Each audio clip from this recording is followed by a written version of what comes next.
Good evening and welcome to the Tuesday edition of Source 16 News at 10. New this hour, after several months of talking about it, it's finally official. The Hopkinsville Christian County Chamber of Commerce has now partnered with the Cadiz Trigg County Chamber of Commerce. The Hopkinsville Chamber has grown to over 900 members as a result of the partnership. In exchange, the Cadiz Trigg County Chamber will share dues with the Hopkinsville Christian County Chamber for extended benefits and member services. We will have more on the Chamber partnership coming up Thursday night on Source 16 News at 6 and 10.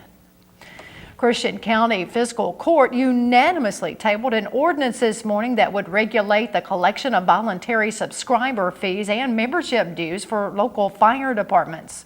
President of the Christian County Fire and Rescue Association, Greg Bequette, asked magistrates to table the ordinance after expressing his concerns. One of them is the limitation on how many properties we can put the dues on, i.e., if a person owns 5 separate properties, then they only want to, the way the ordinance is reading, that we can only charge them 3 properties. And the chiefs of the county don't want that. They want to be able to charge them for all 5 properties. Permanent opt-out option.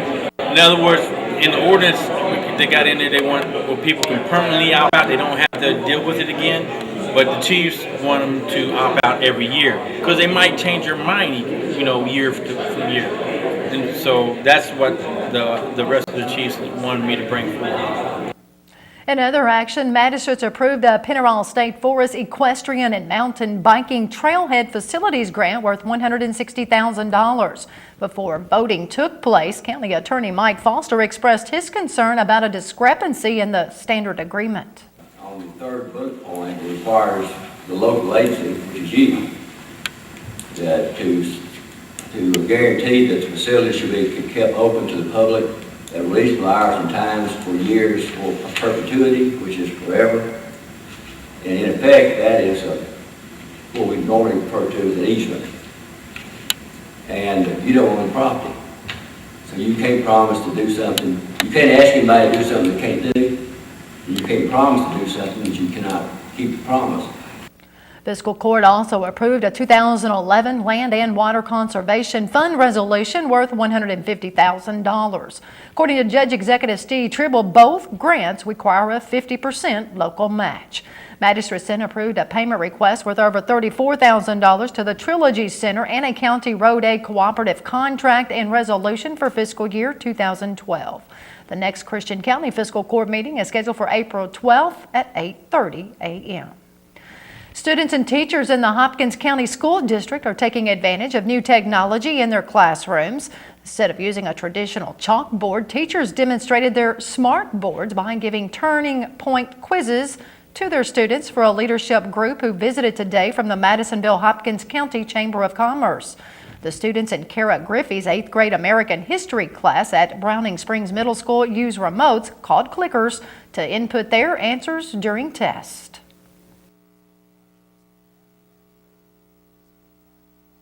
It's a system that runs much like PowerPoint, but we use an interactive remote system so the students can actually interact with the PowerPoint and input answers, and then I can track their answers for correctness.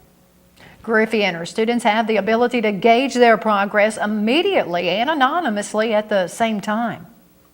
It's anonymous on the large screen, but I can generate several reports of the students' progress, and I can see which questions that they missed. Maybe I need to go back and review, or if the class as a whole missed several questions, I can go back and review with the whole. The leadership group also toured other schools around the county, including Pride Elementary, Hopkins County Academy, Madisonville North Hopkins High School, and Madisonville Community College.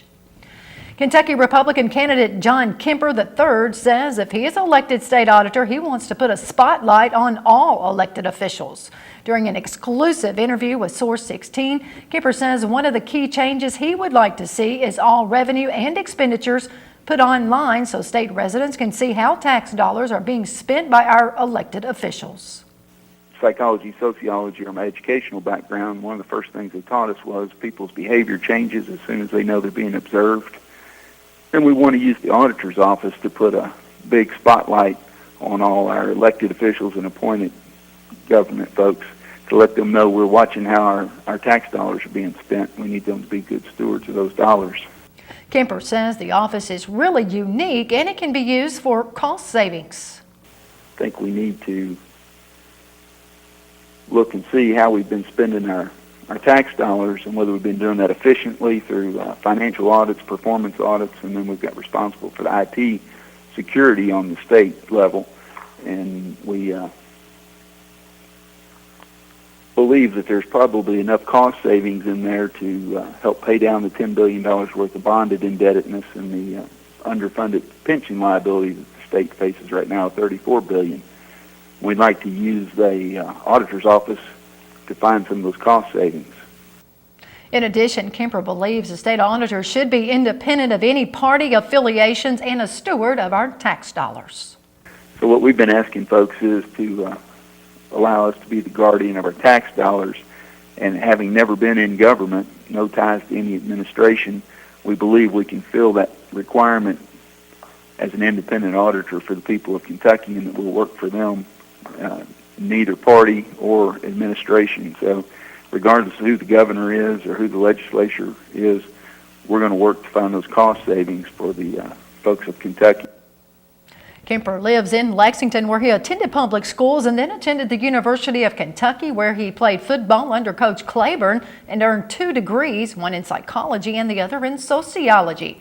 While in college, he started his first business, which was educational school supplies, and then he built custom homes and remodels. Currently, Kemper lives on his farm in Fayette County with his wife of 18 years and his 2 children. In the May primary, Kemper will face off against his Republican opponent, Adia Catherine Wuchner of Florence. Motorists traveling westbound on Interstate 24 over the Cumberland River Bridge tomorrow need to be aware of a lane restriction. Transportation Cabinet officials report westbound traffic will be restricted to 1 lane near the 33-mile marker at the Livingston-Lyon County line in order to allow a detailed inspection of the Cumberland River Bridge structure, which is expected to take about a day and a half. The lane restriction will be between 8:30 and 5:30 p.m. Motorists should be alert for slowing and merging traffic as you approach I-24 Cumberland River Bridge between Eddyville and Grand Rivers. The work zone also includes a 55-mile-per-hour speed limit with double fines and enhanced enforcement. A Graves County couple has been sentenced and ordered by Chief U.S. District Judge Thomas B. Russell to pay more than $100,000 in restitution for Social Security fraud. According to U.S. Attorney David J. Hill, 51-year-old Clayton Williams of Mayfield was sentenced to 12 months and 1 day imprisonment, followed by 3 years supervised release, and ordered to pay over $86,000 in restitution.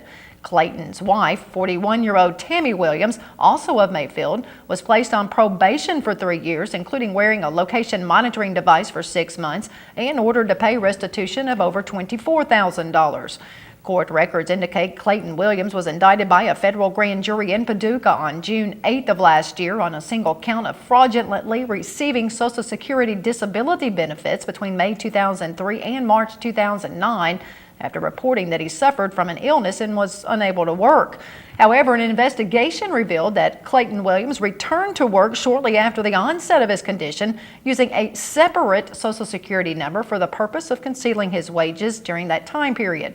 Court records further allege that between November 2005 and August 2009, Tammy Williams fraudulently secured supplemental security income benefits in a greater amount and quantity than was due by fraudulently stating that she was separated from her husband when in fact they lived together. In addition, she also failed to disclose jointly owned real estate as well as other assets and resources valued in excess of $2,000. The recent conflict in Libya has many wondering how it will affect citizens in the United States, with the U.S. using about 20 million barrels of oil per day and only 4 of those million coming in domestically. First District Congressman Ed Whitfield, who was at Hopkinsville Electric System yesterday, said the uprising in Libya will affect gas prices in the U.S. So anytime you cut down on foreign production, that can create some problems. And as you know, our prices on gasoline have been going up, so I don't think that we can say that what's going on in Libya will be helpful to bringing gasoline prices down.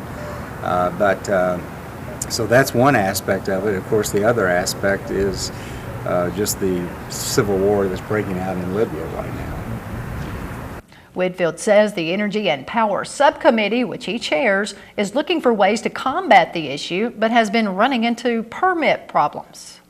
And we do want more production in the U.S. One of the things that has contributed to this, not the sole source, but when they denied any more permits for deepwater drilling in the Gulf, that exacerbated the situation on prices in the U.S. He also spoke about nuclear safety in the U.S. after growing concerns from Japan's nuclear crisis. Whitfield says he met with Secretary of Energy Stephen Chu and the Nuclear Regulatory Commission last week. Both of them assured us that the nuclear power plants in the U.S. are operating safely, that we have much higher standards. We know that in Japan they made some major mistakes. One example, removing fuel rods into a temporary storage area. There are 104 nuclear power plants in the U.S. that produce 20% of the energy nationwide. In other news, Governor Steve Beshear was joined by legislators and Kentucky veterans today at a public bill signing ceremony in Frankfort. The governor signed into law 9 bills that will help and honor Kentucky veterans. Beshear also signed legislation that amends and expands the state's tax increment financing, or TIF program. HB 310 extends the window of time signature TIF projects have to activate, increasing that time from 5 years to 10 years after the commencement date. A 2-vehicle wreck in Christian County Monday morning sent a Hopkinsville man to the hospital for treatment of injuries. According to the Christian County Sheriff's Department, the accident occurred around 8:25 near Fairview at the intersection of US 68, the Russellville Road, and Vaughns Grove Fairview Road. Police say 27-year-old Charles Davenport was driving a van east on Russellville Road when a car driven by 48-year-old Sandra McLaughlin of Hopkinsville pulled out in front of him off Vaughns Grove Fairview Road.